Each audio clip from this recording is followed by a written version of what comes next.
You're listening to Environmentally Speaking, a weekly podcast diving into legal matters surrounding the environment, public utilities, energy, zoning, and permitting laws in Rhode Island and the surrounding areas, with your host, Marissa Desitel. Good morning, everybody, and welcome to today's episode of Environmentally Speaking. Hi, everybody. I'm Marissa Desitel, having some functional issues with the headphone set that I'm working with. I'm also an environmental attorney here in Rhode Island, but more importantly, this headset is getting the best of me. I started out with hair from Stranger Things, and then Clarice, being the younger, hipper, smarter individual, told me to put it over my hair, but now it's just sliding around my head. So it's a look. For those of you watching the podcast, hopefully there's entertainment value here on top of the thrilling narrative that we provide for you to listen to. Dear God. And for those of you who are listening, just envision early Britney Spears headsets. Think oh my God. Pop star. But in this case, pop star in a wind tunnel. We're doing great. In a way, it's like you know, the MTV VJs from the night. You know what? Never mind. I'm dating myself. All right. What are we talking about today, Clarice? So we are talking about something very relevant, something very recent. Our President Biden, came to Somerset, Mass. He did. So that's pretty local. I mean, it's not Rhode Island, but for me, it is a 10-minute drive to the site that he was at. So that was exciting. Where was he? He was he was at the Brayton Point Power Plant in Somerset, Massachusetts. Right? Yes. So for a little bit of background, the Brayton Point Power Plant used to be a nuclear facility and has since been decommissioned, and they're looking to find a new way to use that site and renovate it and change it into something else energy related, which was great because Biden was one town over and talking about the climate. How could we not talk about this today? Agree. Were you a witness to the decommissioning of the power plant at Brayton Point a few years ago? I was not able to witness it because so in Fall River, people had put out their lawn chairs at viewing points really, really early in the morning. Think like people setting up for a parade. They were camped out and ready to watch. And I just did not have that energy in me.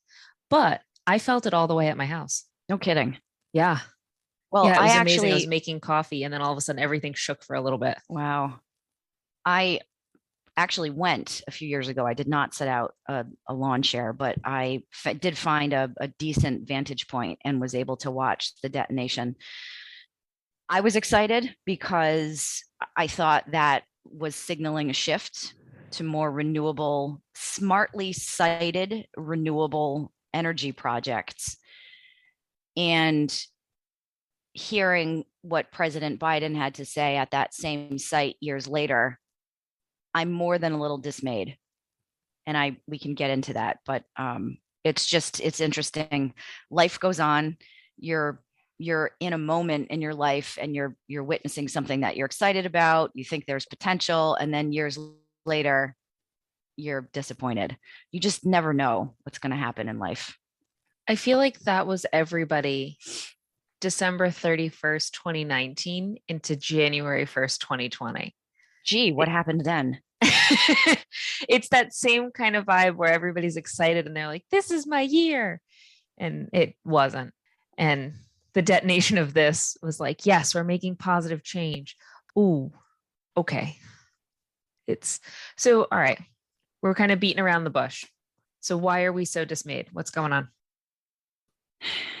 There has been a very recent and drastic, aggressive shift by the current administration to start pushing renewable energy projects forward by categorizing climate change as a clear and present danger. For those of us that like to read John Grisham novels, we know that phrase is a trigger for the White House to start moving forward in an emergency capacity, which opens up the executive branch to issue emergency orders and move forward with way more discretion than you would under normal or non-emergency times. The particular example that Clarice and I are talking about has to do with the Brayton Point Power Plant, excuse me. The president has earmarked that facility as the new hub and infrastructure to transform offshore wind power into electricity land side. I'm hoping that in the show notes, you can work your magic, Clarice, and include a link to an article that was the impetus for me wanting to talk about this issue this morning. So you're shaking your head. I'm assuming that means yes, you will link that article in the show notes. Yes, I will link that for everybody. It is in the Gloucester Daily Times, and I'll make sure to include it for everybody to read. It's a very interesting perspective. It's by the Massachusetts Fishermen Partnership, and it's a completely different viewpoint on this issue that's just not being heard, and frankly, I don't think being fully considered. Agreed. Yeah, and as you know, in Desitel Law's experience, we seem to be the only group of attorneys that's really concerned with the environmental impacts associated with these offshore wind projects. Where's the money?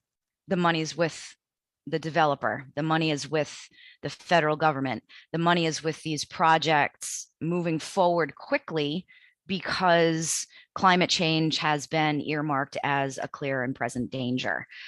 Why does this upset me so, Clarice? You've known me for a few years now. Why do I get so upset about this kind of thing? Lord, let me count the ways. For starts, it feels a little too late. That's a huge issue. It's now this big push to make a massive change when we could have been making smaller, sustainable changes this whole time and not needed it. That's exactly right. And that's the start of it. So we've known about climate change and misreliance on fossil fuels since I was born in 1977. There was a study that came out called Pike's Peak, and it was written by a scientist whose last name was Pike. And he said that we would hit our peak usage of fossil fuels in 1977. And following that peak, it would be a rapid and exponential decline. So what did government and policy leaders do with that information? Nothing, because the money was with the fossil fuel industry, your oil, your gas, your coal. Now, the money is with these offshore wind projects, who are all non-American companies, I'll point out. And the federal government is backing these companies, pushing offshore wind projects forward very, very quickly, and ignoring the fact that these projects are going to have a very detrimental impact on our environment, the seafloor bottom habitat that exists there. We are industrializing our oceans, and we're doing it in monthly timeframes, not decades like we should have been doing, but monthly. And to pause right there, when you're saying detrimental to our ocean environment, I know that for a lot of people, they don't always think about this part, but I recently saw somebody describe these pipelines that have to go in to connect these wind turbines back to something on shore. Think of it like a highway going through your neighborhood. I mean, there's places where fishes mate and lay eggs and migrate and live. Just exactly exist in those spaces. And that's not even counting the vegetation, any sort of crustaceans that are over there. Sure, environmentally, we would love to protect the lobsters and crabs, but also, what else is New England known for? It's a huge part of our tourism, our economy, our identity. And now just take a highway and go through it. Just for a little bit of framework for folks on why that's such a big deal and why doing that in a month span or in months can be so shocking versus taking longer time to kind of prepare the area. I'm an environmentalist. So for me, my main focus and main concern is the impacts to the habitat, the seafloor bottom, the destruction of really unique undersea landscape that we've not studied sufficiently. And we're just going to go in there and drop concrete and infrastructure that will remain there without knowing what we're disturbing. And there's a lot of misinformation out there about these offshore wind projects being green and environmentally friendly. Renewable energy is necessary. Absolutely. It was necessary in 1977. Renewable energy is not necessary where it's being cited at the pace that it's being moved forward. That's my concern. I've got no problem with renewable energy if you do it the right way. So there's a federal statute called the National Environmental Protection Act, or NEPA for short. We've talked about it, I think, in other podcasts. Mm-hmm. As part of President Biden's speech in Somerset, he indicated that he was going to remove regulatory barriers and regulatory hurdles so that these projects could go forward quickly because they're green.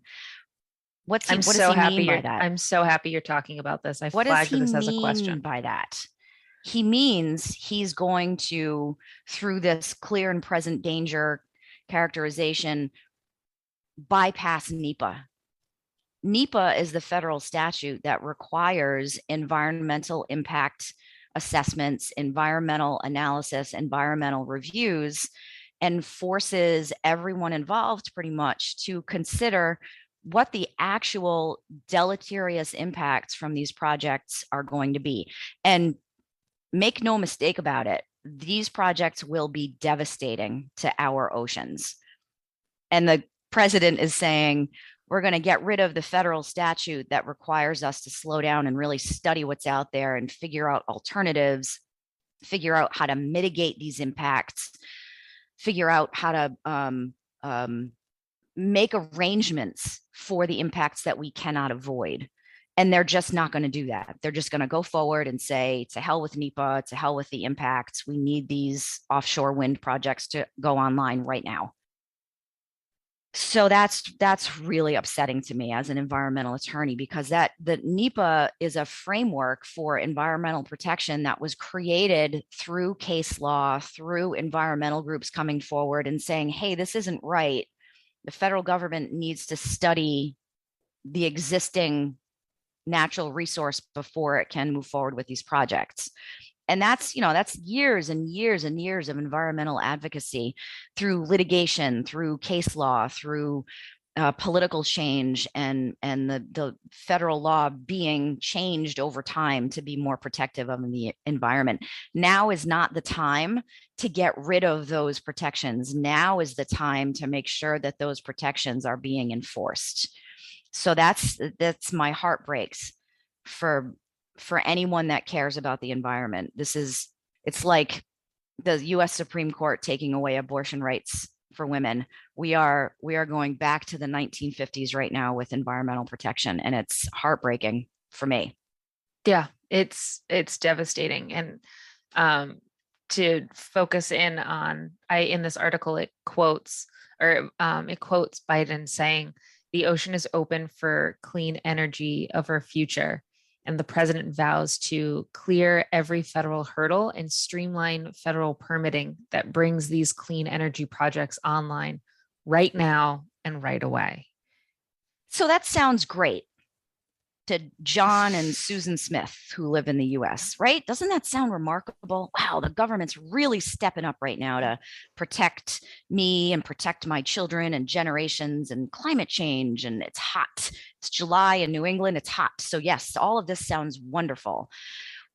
But no one understands what that really means because the politics are so loud and in your face right now. What does it really mean? It means that NEPA goes out the window. These projects move forward without much oversight, and we're stuck, and your children are stuck with whatever impacts are going to come from these projects. That's what that means. Yeah. We're not going to bother studying.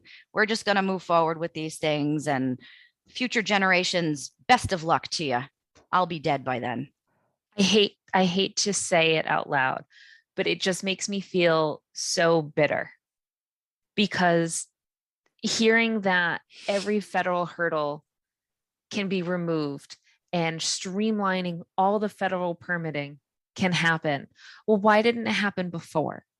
Yeah. Why didn't it happen before we were at the 11th hour? That's not where the money was.